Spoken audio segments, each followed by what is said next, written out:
ঈমান উদ্দীপক ঘটনা।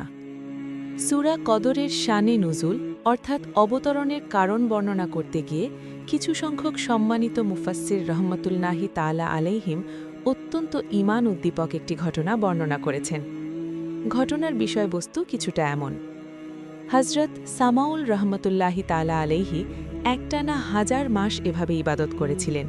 তিনি রাতে জেগে জেগে ইবাদত করতেন আর দিনে বেলায় রোজা রাখতেন এবং আল্লাহ তাআলার পথে কাফিরদের বিরুদ্ধে জেহাদও করতেন। তিনি এত শক্তিশালী ছিলেন যে লোহার ভারী মজবুত শিকলও নিজের হাতে ভেঙে ফেলতে পারতেন। নিকৃষ্ট কাফিরগণ যখন দেখল হযরত সামাউল রহমতুল্লাহি তাআলা আলাইহির বিরুদ্ধে কোনো চক্রান্তই কাজে আসছে না, তখন তারা পরস্পর পরামর্শ করল। অতঃপর অনেক ধন সম্পদের লোভ দেখিয়ে তার স্ত্রীকে প্রলুব্ধ করল। তারা বলল, কোনো এক রাতে যখন সে ঘুমন্ত থাকবে তখন তাকে মজবুত রশি দিয়ে বেঁধে আমাদের হাতে তুলে দিও। অবশেষে স্ত্রী তাই করল। যখন তিনি জাগ্রত হলেন এবং নিজেকে রশিতে বন্দী দেখতে পেলেন, তখন সাথে সাথে নিজের অঙ্গপ্রত্যঙ্গ নাড়ালেন। দেখতে না দেখতেই সব রশি ছিঁড়ে গেল আর তিনি মুক্ত হয়ে গেলেন। তারপর তিনি স্ত্রীকে জিজ্ঞেস করলেন, আমাকে কে বেঁধেছে?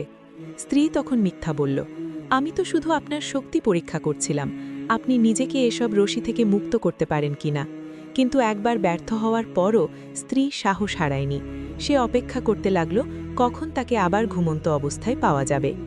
অবশেষে আবার সেই সুযোগ পেয়ে গেল। তিনি যখন গভীর ঘুমে আচ্ছন্ন হলেন, তখন সেই জালিম স্ত্রী অত্যন্ত চালাকের সাথে তাকে লোহার শেকল দিয়ে শক্ত করে বেঁধে ফেলল।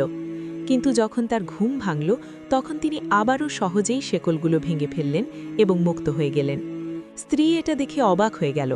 পরে কথার প্রসঙ্গে হযরত সামাউল রহমতুল্লাহি তাআলা আলাইহি নিজের একটি গোপন রহস্য প্রকাশ করে ফেললেন।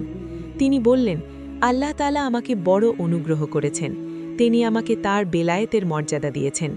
আমার মাথার চুল ছাড়া পৃথিবীর কোনো জিনিসই আমাকে পরাস্ত করতে পারবে না। চালাক স্ত্রী তখন এই কথাটি বুঝে ফেলল। শেষ পর্যন্ত একদিন সুযোগ পেয়ে সে তার 8টি বাবরি চুল দিয়ে তাকে বেঁধে ফেলল, যেগুলো মাটি পর্যন্ত ঝুলেছিল। যখন তিনি জাগলেন তখন অনেক চেষ্টা করলেন, কিন্তু আর মুক্ত হতে পারলেন না। দুনিয়ার ধন সম্পদের লোভে অন্ধ হয়ে সেই হতভাগা স্ত্রী নিজ স্বামীকে শত্রুদের হাতে তুলে দিল।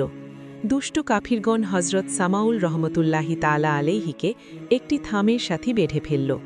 তারপর অত্যন্ত নির্মমভাবে তার নাক কান কেটে ফেলল এবং চোখ দুটি উপড়ে ফেলল। এই ভয়ঙ্কর অত্যাচার দেখে আল্লাহ তাআলার গজব নাজিল হল।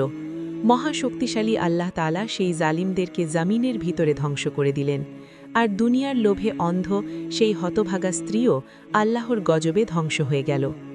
যখন সম্মানিত সাহাবায়ে কেরাম রাদিয়াল্লাহু তাআলা আনহুম এই ঘটনার কথা শুনলেন এবং হযরত সামাউল রহমতুল্লাহি তাআলা আলাইহির দীর্ঘ ইবাদতের কথা জানলেন, তখন তারা চিন্তিত হয়ে পড়লেন।